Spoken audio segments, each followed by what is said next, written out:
Assalamualaikum warahmatullahi wabarakatuh.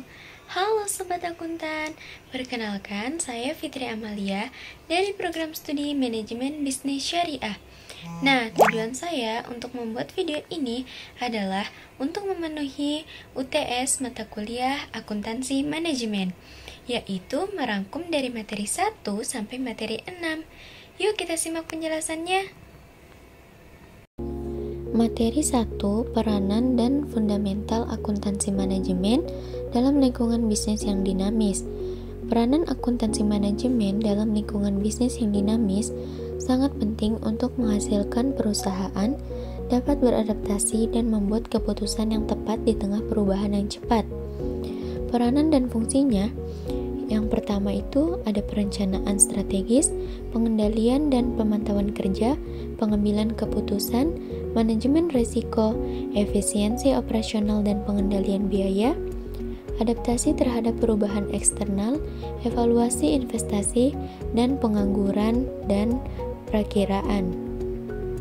Selanjutnya, penetapan akuntansi manajemen dalam lingkungan bisnis yang dinamis melibatkan serangkaian langkah strategi yang memungkinkan organisasi untuk beradaptasi dan berfungsi secara efisien.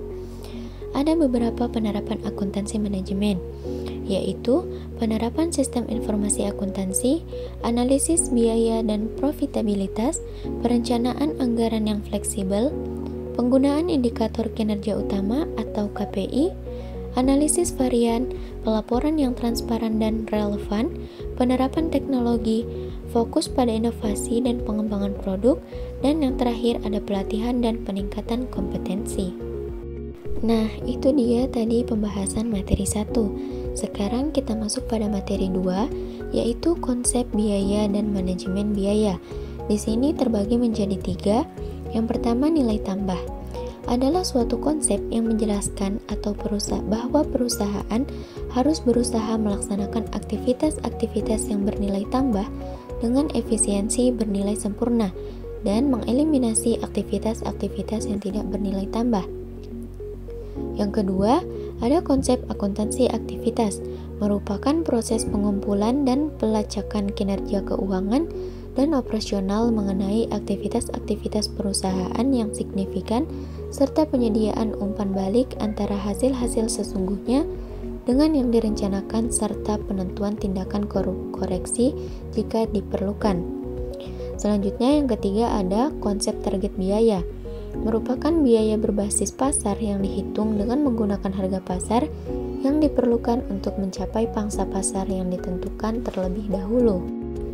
Selanjutnya, penggolongan biaya berdasarkan objek. Di sini terbagi menjadi 4 bagian. Yang pertama, biaya langsung atau direct cost, yaitu biaya yang dapat diidentifikasi ke suatu objek biaya tertentu, sebab biaya tersebut hanya dikeluarkan untuk manfaat objek biaya itu sendiri. Yang kedua, ada biaya tidak langsung atau indirect cost, yaitu biaya yang dikeluarkan untuk suatu objek biaya dan tidak dapat ditelusuri ke salah satu objek tertentu. Yang ketiga, ada product cost, yaitu biaya-biaya yang dikeluarkan untuk memperoleh atau memproduksi produk. Biaya ini disandingkan dengan pendapatan periode penjualan produk. Kemudian yang terakhir ada periodic cost, yaitu biaya yang diidentifikasi dengan interval tertentu karena biaya ini tidak diperlukan untuk memperoleh produk. Selanjutnya, proses dan prinsip manajemen biaya. Proses manajemen biaya terbagi menjadi 4 macam. Yang pertama, plan cost management, yang kedua, estimate cost, yang ketiga, determine budget, yang keempat, cost control. Kemudian ada prinsip manajemen bisnis terbagi menjadi 3, yaitu mengidentifikasi biaya yang bernilai tambah dan tidak bernilai tambah. Yang kedua, melacak secara langsung biaya kegiatan tidak bernilai tambah. Yang ketiga, melacak secara langsung biaya signifikan pada suatu jaringan pelaporan biaya. Nah, itu tadi pembahasan dari materi 2. Sekarang kita masuk pada materi 3, yaitu cost, volume, dan profit analis perencanaan laba atau profit planning. Analis cost volume profit adalah alat yang sangat berguna dalam pengambilan keputusan bisnis. Dengan memahami hubungan antara biaya, volume, dan laba, bisnis dapat merencanakan strategi yang lebih efektif untuk mencapai tujuan keuangan mereka. Baik untuk menentukan titik impas, merencanakan laba, atau mengevaluasi resiko. GPV adalah komponen penting dalam manajemen keuangan yang tidak boleh diabaikan. Beberapa komponen utama dalam analisis GVP adalah: yang pertama, biaya tetap, kedua, biaya variabel, 3, harga jual per unit, 4, volume penjualan, 5, margin kontribusi, 6, break-even point. Selanjutnya ada rumus GVP analisis, yaitu margin kontribusi per unit sama dengan harga jual per unit dikurang biaya variabel. Kemudian, contribution margin ratio sama dengan margin kontribusi per unit atau harga jual per unit. Kemudian, break-even point atau dalam unit sama dengan total biaya tetap atau margin kontribusi per unit. Selanjutnya, ada break-even point dalam rupiah sama dengan total biaya tetap atau contribution margin ratio. Selanjutnya, perencanaan laba atau profit planning. Perencanaan laba adalah proses rencana kerja jangka panjang dan jangka pendek yang diperhitungkan dengan cermat, di mana implikasi keuangannya dinyatakan dalam perhitungan rugi laba, neraca, kas, dan modal kerja. Strategi perencanaan laba membangun keuntungan yang berkelanjutan juga untuk mencapai tujuan keuangan dan memastikan keberlangsungan bisnis. Strategi perencanaan laba yang efektif melibatkan analisis menyeluruh terhadap berbagai aspek operasional, pasar, dan lingkungan bisnis. Nah, itu dia tadi pembahasan dari materi 3. Sekarang kita masuk pada materi keempat, yaitu perencanaan laba multi-product entity. Perencanaan laba multiproduk adalah proses strategi untuk menentukan target laba yang ingin dicapai oleh perusahaan yang memiliki berbagai jenis produk ini, melibatkan analisis mendalam tentang biaya, permintaan, harga, dan sumber daya yang tersedia. Selanjutnya, definisi sales mix produk.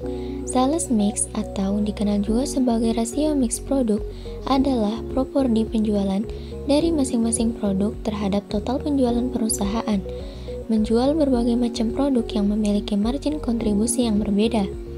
Sales mix menjadi faktor yang sangat penting dalam menentukan laba perusahaan dikarenakan setiap produk memiliki peran berbeda dalam menghasilkan keuntungan.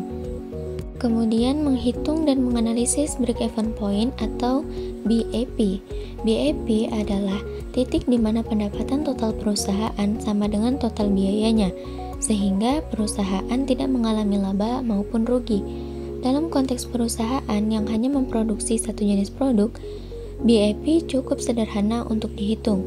Kontribusi margin adalah selisih antara harga jual per unit dengan biaya variabel per unit. Kontribusi margin digunakan untuk menutupi biaya tetap perusahaan dan sisanya merupakan laba.